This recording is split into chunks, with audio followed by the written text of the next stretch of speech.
Welcome to Not Milk Never Milk. Subscribe if you're lactose intolerant.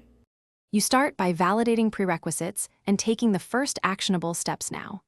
Install the Flutter SDK on the stable channel and run Flutter Doctor to fix missing items.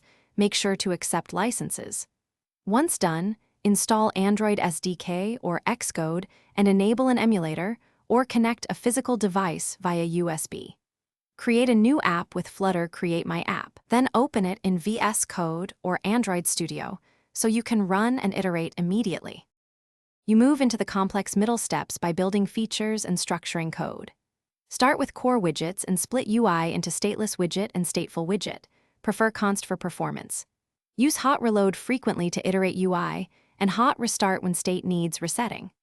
Once done, add state management, provider or Riverpod for most apps, and separate services and repositories so networking, caching, and business logic stay testable. Make sure to write small, focused widgets to keep builds fast, and you finish by preparing a release and handling last-mile polish.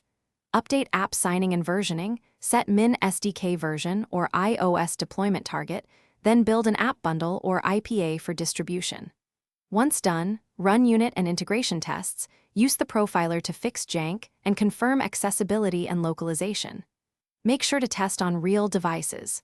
If something breaks, clear caches with Flutter Clean, then pubget and rebuild. This often fixes plugin mismatches, stale artifacts, and platform. Thanks for watching. If this was helpful, leave a like and consider subscribing. See you next time.